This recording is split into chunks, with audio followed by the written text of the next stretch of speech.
Ooh, I heard that. Okay, so let's use.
Unbelievable. They're great.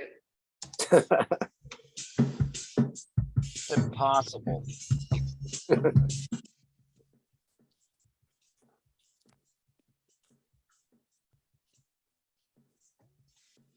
My screen went dark. Yeah, well, we're But I not see- hearing oh, audio. okay. You're playing Pistons. We're not hearing it. Oh, okay. Take it off of screen sharing. There we go.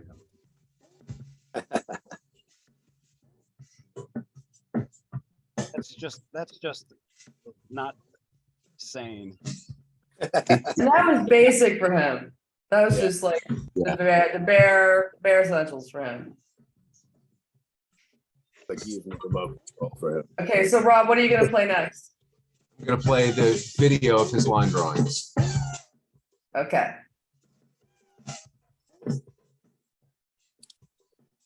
Hey, June.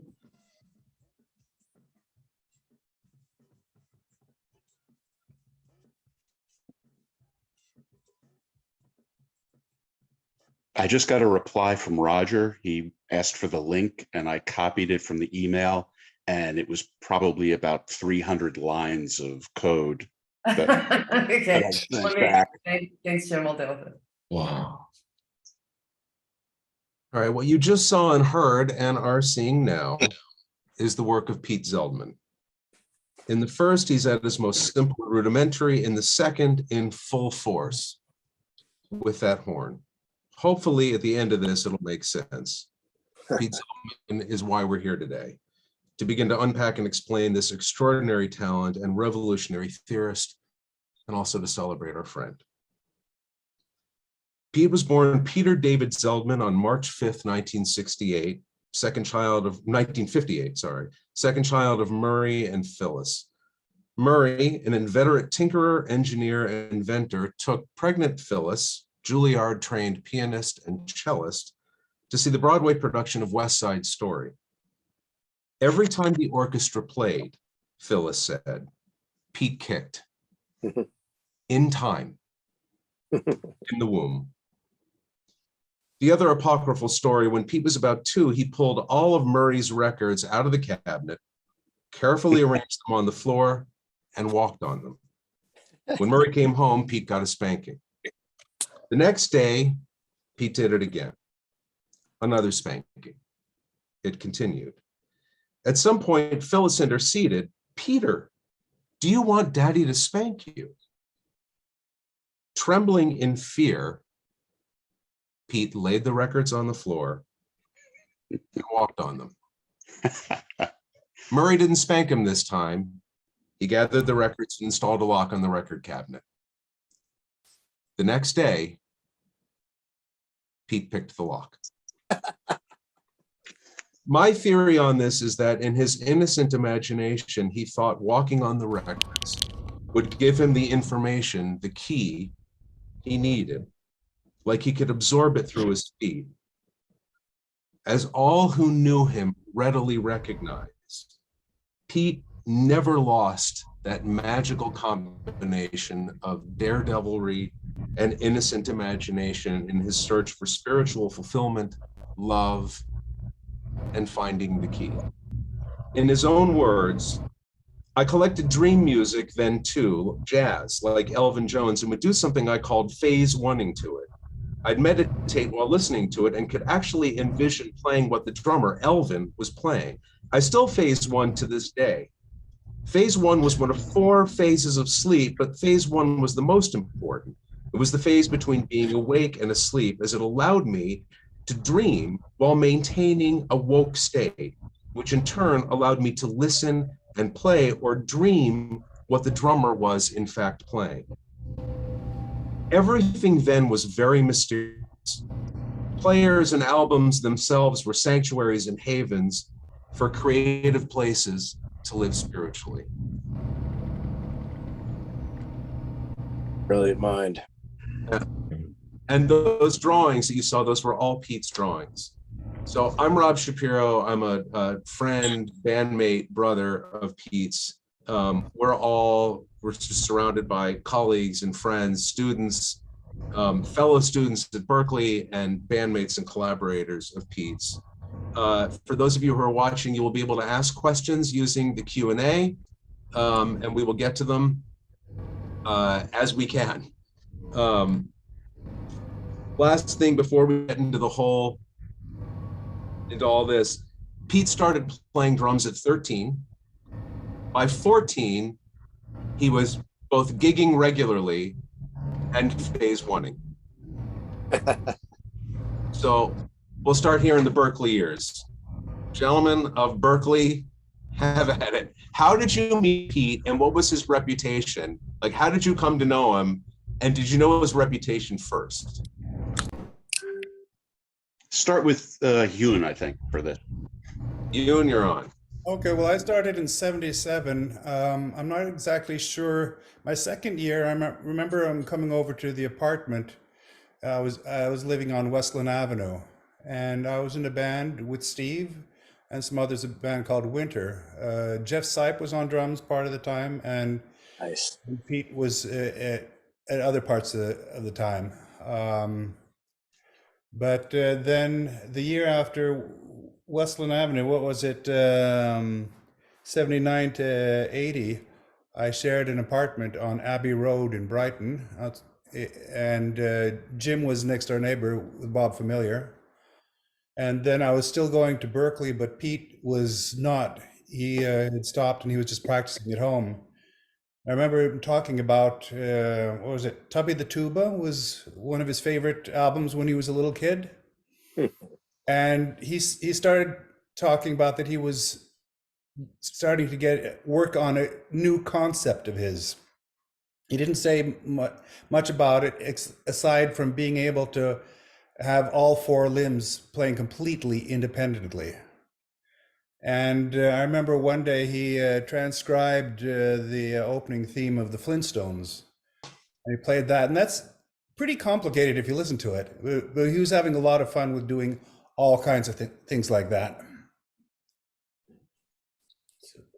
So there are a couple other Berkeleyites here.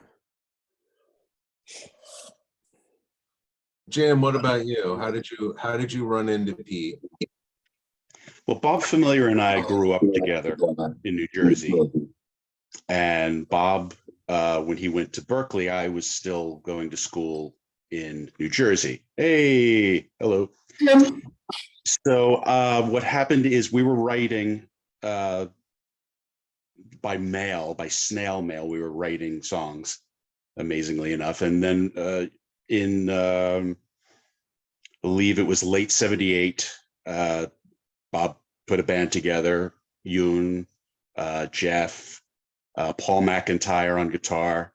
And we did a concert in, I believe it was March of '79. And that was called Harbinger. And then after that, we did that show. And then the plan was to carry on and do more stuff. But what happened is, when school was out, we went to Sea Isle City. Now, we had a Lyricon player by the name of Greg, who, by the virtue of his Lyricon, joined the band. And we went to Sea Isle City, where his cousins had a club called Kicks. And the deal was that we could go, there was a band house reserved for the bands who would play at Kicks, it was KIX, and we would be able to rehearse the whole entire summer at Kicks. And so we went there, we gathered together. It was just, at that point, it was just Bob, Pete, and myself. And we rehearsed for a while, and we got all of this equipment. And then we learned that the twins and cousin Greg were part of the Philadelphia mob. That's good for business, man. Yeah.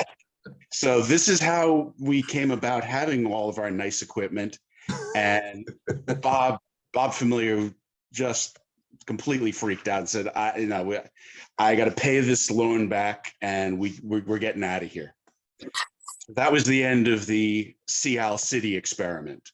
But while we were there, I remember Pete introducing a bass line, which we used for our very first recording, which was called Morris the Inventor. Now, you said Murray is the name of Pete's dad, but Pete told us his name was Morris.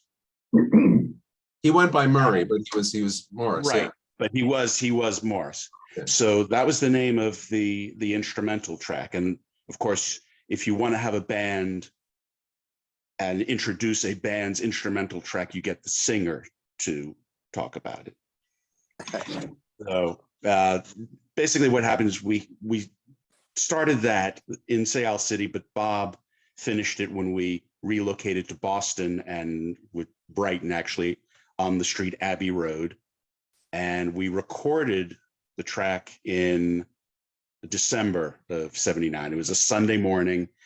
We all got in, I think there were 2 cars. I remember going with Pete to the session, and there was this recording studio named Weird Larry's something or other. And the engineer was named Weird Larry. That was his thing. And we went there. It was a basement. There was like the most narrow stairway to get there, to get through to the studio. He was a big fan of Tom from Boston, and what, I forgot his last name. Does anyone know? Oh, Schultz. Yeah. He worked for Polaroid. Like Tom, Weird Larry also worked for Polaroid. So that was like, oh well, man, this Tom's hot. If we're going to the studio where another Polaroid guy is, he'll know everything technically. This guy was, almost as green as we were, but he had nice equipment. He had an 8-track machine, and first thing we did was we set up the equipment and we recorded Morris the Inventor. And I'm hoping that Cindy has that available to play a clip of that. We do. Should we hear it now, or let's hear it now? Yeah. And then we'll. All right. Hang on. And then I can shut up the rest of the time. Oh, wrong one. Wrong one. Sorry. Here we go.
So great. I love it so much. Yeah, that was So great. at this point, you guys are really kids. I mean, Pete Yes. is Yeah. 21, 22. Yeah, I would say 21. Yeah. So this predates Pete starting to do his like those crazy isolations that he was doing, but he's already completely subdivided. He was Pete's already and- doing independence with the four limbs already. Jim, By that didn't you point. say something at some point about him talking about like a pigeon in his Yeah, snare that was drum the or other. something? We did two tracks that day, the instrumental Morris the Inventor, and then we did this crazy, way too ambitious 17-minute epic called Nocturne. And that was me and Bob wrote that. And it was our Abbey Road medley kind of a thing combined with Genesis and King Crimson. And it just went everywhere which way. Now there was a place at the end where I'm singing a line, why can't I sleep, sleep, sleep, and then it goes off and it actually induces sleep. But Pete played his bird in the snare drum thing there. I wish we had it. That's really, Pete's drumming is really the only thing that's left that's worthy of listening to from that 17 minutes. But he did that bird in the snare drum thing, and it's just Explain that. What is the bird in the snare drum? it's just a thing he did with the brushes. Oh, And it was just wild polyrhythms, and the way he would, he always described things with images. yes, right. You Yeah. look at the titles on his CDs; they're all these great titles. And so, in order to get the idea across to us, is like, this is the bird, I think he may have even said pigeon, stuck in my snare drum. So you can just see, the pigeon is flapping his wings and he's hitting the top and the bottom head of the snare, and Pete's doing it all on the brushes. And it was amazing. And it fit perfectly to what was happening in the piece at that point. Sin, that's like his hymna dance. Oh yeah. That's from. Don't make me do that on camera. But he did, Pete had this incredible capacity to understand all these little teeny nuances, not just in rhythms, but the rhythms of life. So it would be the rhythms of, in describing something. It would be the rhythms in a drawing, as we saw. He had that level of granular detail. I mean, Cindy and I were laughing because Pete once at a family function happened to be in the bathroom next to our grandfather. Just to explain, Rob and I are brother and sister. Yeah. So Pete's in the bath, and this was a very emotional family event. And Pete comes up to Cindy afterwards and says, "Cindy," in his Pittsburgh, "Cindy, I was in the bathroom, and in the stall next to me was Grandpa Jack." Our grandfather. It was really unpleasant. And then he proceeded in granular detail to do every noise coming from our now enfeebled grandfather trying to move his bowels. As he was going, I don't want to, Pete, I don't want to hear this. No. I was like this. Don't tell me. I don't want to know. As great of a musician as he was, all that detail in his playing, it was all the detail in his life, and it was all the detail that he saw. Steve, how did you? This is a question actually for all of the Berkeley folks. Roger too. What was his reputation before you knew him, and then once you knew him, and what was it? When did the penny drop? What you were kind of dealing with?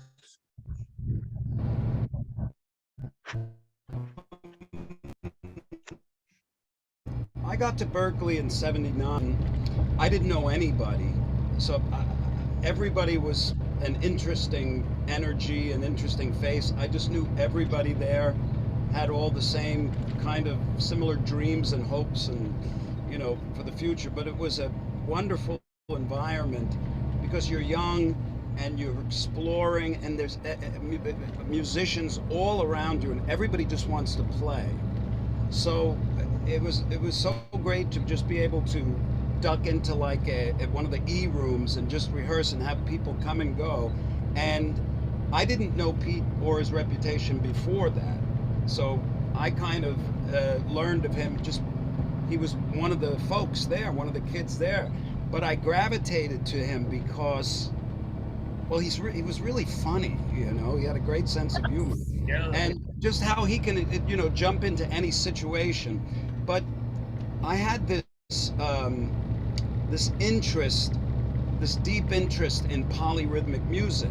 So I'm very into Zappa, and the big thing at the time was the Black Page, you know, and Pete. This is a rare brain muscle that some people have, and I don't know many. And I can assure you I don't know any with the kind of brain muscles he had in regards to his independence, his interest in it, and his ability to take math and time and make it sound like music in a very eccentric kind of a way, you know? So he was still kind of exploring all that, and I was attracted to that. So we kind of, you know, I can't remember all the instances that we may have played together, but eventually I moved out to California and Pete moved out there. Now this is the early 80s, and I think it was 83. I bought this, I saved and saved to put a down payment on a house, and it had this wonderful tool shed out back that I converted into a studio. And I made it so that I didn't have to work, you know. Everybody that was living there was paying rent, so I could just go crazy. And I built this little studio with like an 8-track machine. And Pete came to town, and you know, he was one of the guys that kept coming in and out. And this was in Sylmar, and he had at that point developed this. He had such a rich interest; it transcended any kind of commercial potential fantasy, you know, which is the sign of a real artistic person, which is evident in his art. I mean, he was compelled. He's one of these. He was kind of. It's a blessing and a curse, you know. Yeah. And but he did it. So it was so natural to him. And I've never worked with anybody, and I've worked with some great drummers, you know. Vinny Colaiuta, you know, he was very into this kind of. I used to transcribe his stuff, but the way Pete approached it was unique. The independence that he had, I've spoken about this before in the press. It was uncanny, you know, and he stuck with it, and he developed it, and he really made he raised that bar really high. But I would like to tell a little story. I had this studio. We lived in Sylmar. It was a tool shed, and we had a lot of people. It was fantastic. And we used to do these, like, we used to sit on the roof of my studio and look out over the San Gabriel mountains.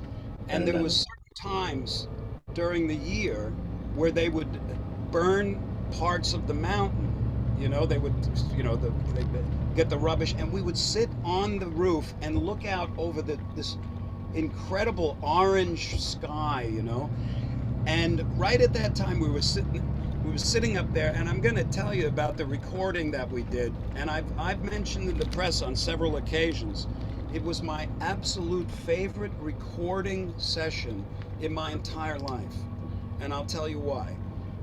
Just the period of time, the innocence, the adventurous spirit, the fact that we were independent, we were all kind of like together, young, and sitting on that studio's roof and watching the mountain burn. I just looked at Pete. I said, "Let's go in the studio," you know. And I hadn't even. The studio was so new. I hadn't really recorded much. We walked in and there was just gear all over, and I had this tape machine, and I had one microphone. It was a 57, and it was in the studio, and then there was a control room, And there was an acoustic guitar in there, and there was just all this crap laying around, you know. There was a bongo, there was a shaker, there was a cowbell, there was all this stuff. There was an acoustic guitar. There was one 57 microphone, and Pete and I just went in there. I hit record, and no planning, no talking, no anything. And we improvised this piece of music, and if you listen to it, all the percussion is Pete sitting there with all these different instruments, shaking them and keeping the rhythm. And he's got I think there was a low tom in there. It was whatever was there, whatever he could reach. And I just picked up the guitar, and it had a weird tuning. I didn't even realize it. I didn't know what I was gonna. We didn't know anything, and we just played this sweet little piece of music, and it happened without a hitch. It was so impromptu and in the moment and so free, and there was no agenda, there was no planning, there was no let's do this for our success or anything like that. And he was displaying this independence very in a seamless transparent way that just sounded musical, but you listen to the track and it's all him. And we made that piece, and I called the song Burning Down the Mountain. And it ended up on a record of mine called Flexible Leftovers. And every time I hear it and I think about that experience, it really was my favorite because it was like a little gift. It just fell in our lap. I never had everything, you know, after that's plotted and planned and tweaked, and, you know, I did nothing, one microphone, that's it. And it just happened. And we were tickled over that. And after that, you know, Pete he'd come in, he'd put percussion on all sorts of things I was working on. But one other little anecdotal story that I think you get a kick out of. I don't know if any of you guys have ever driven with him driving. Oh yeah. Car. About as mad as his polyrhythms. One time went to this restaurant. We all got in the car and we drove up Santa Monica. We found this restaurant. We're driving home, and I'm sitting in the back seat, and he drove like a madman. You know, like I know when I see like a motorcycle, I think you think, wow, that's dangerous riding a motorcycle. But I was a motorcycle enthusiast, and I knew when I was on a motorcycle, I felt safe because I felt in control. And that was the way he felt when he played and when he drove his car. But from a guy sitting in the back seat, holding on for dear life on mountain roads, I'm freaking out. I'm really freaking out. And Pete got a kick. He got a kick out of the fact that I was just petrified. I'm like, Pete, what are you doing? Stop it. What the fuck's the matter with you? Come on, man. Stop it. Stop it. And he's making fun of me. He's like, oh, stop it. Stop it. Oh. And I'm like, I actually went down. I couldn't look. And that was part of Pete, too. But I couldn't imagine. Yeah, it was hilarious. And Could he see over the steering wheel? Yeah, sorry? Could he see over the steering wheel? You know, he was vertically challenged this thing. No, at one point I just stopped looking. But you know, through the years we would keep in touch, and then, you know, we kind of went in different directions. But we hooked back up, and had a bunch of really lovely, long and deep email exchanges back when he first was diagnosed.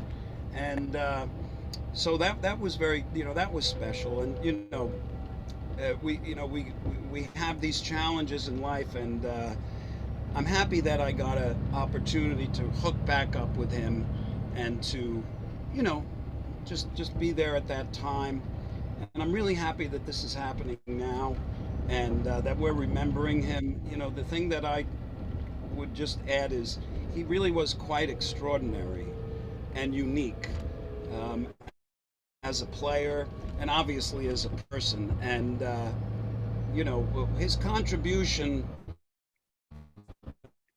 you know, it's not the end of the day for that.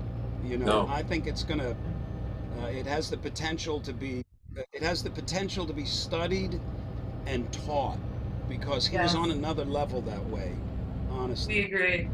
Yeah, for sure. Yeah, Cindy, there's my. Cindy said, and I thought this was beautiful. She said, if Bach tempered the Western scale, Pete tempered time. That was Cindy's line. Nice. Pointing, Yeah. yeah. Steve, should we hear "Burning Down the Mountain"? Please.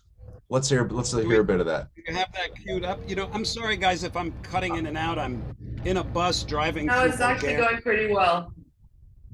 Okay. Okay, Good. ready? Here we go.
Beautiful.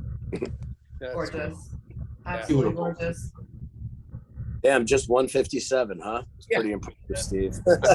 And I even wrote lyrics to the song about what we were discussing just minutes before, sitting on the roof watching the mountain burn. Amazing. It's a very special little spot for me. Yeah, I know, Steve. He wrote a long piece, and in it he talked about how much he loved that session too. That was very mutual. It meant a lot to him, and It I was think magical. It really was magical. I mean, if that word, that word's applied to recording sessions and stuff, but for me in my career and everything I've ever recorded, that was magical.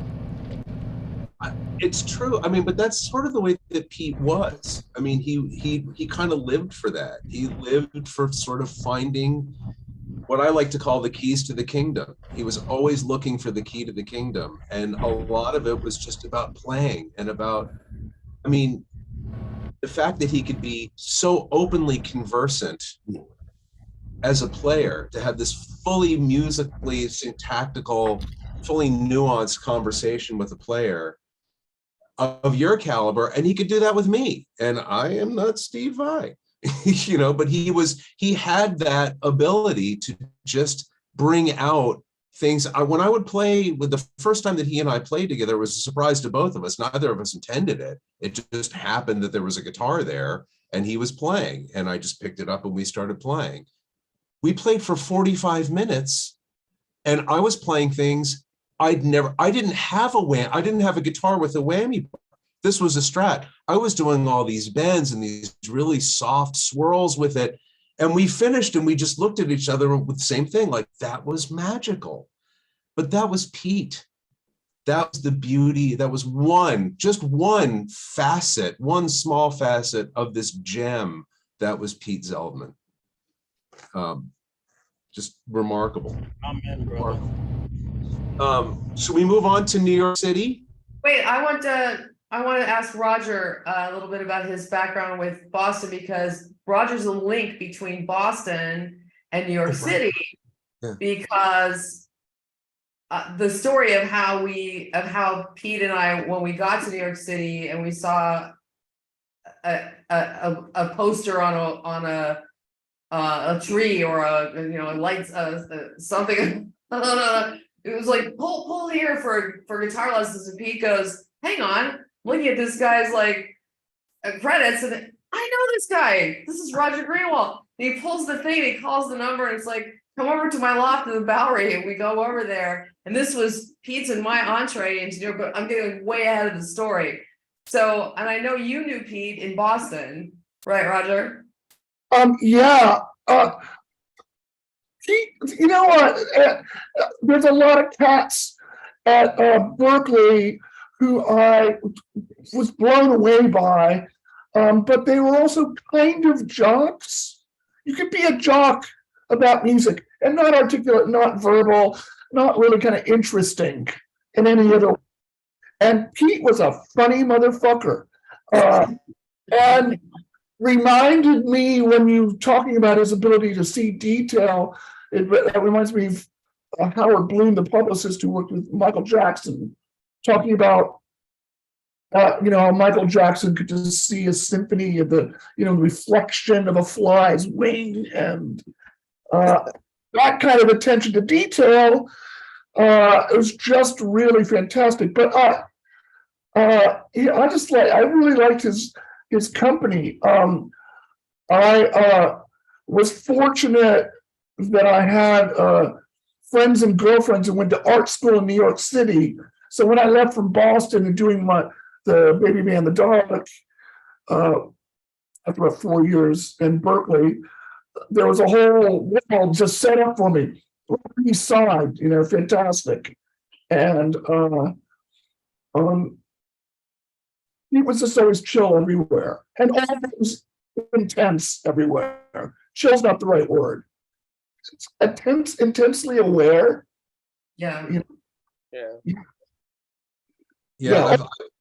Almost. What's that? Say that again. Roger. I'm sorry, I didn't hear the last thing you said. Just didn't hear the last thing you said. Yeah. So we're in a little loop now. I didn't hear the last thing you said. Good, Cindy. So I'll just back up and say that I met Pete, I think in 1982 or 83, through his brother Jeff. And I was friendly with Jeff in Washington, D.C.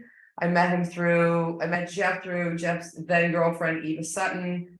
And they were these wonderfully sophisticated people in DC, and I was taking a comp sci class with Eva, and she and I were working on some code together. And then I met Jeff, and he was this wonderfully funny raconteur, and he said, I have this cool brother who's going to be driving through town on his way to LA from Pittsburgh.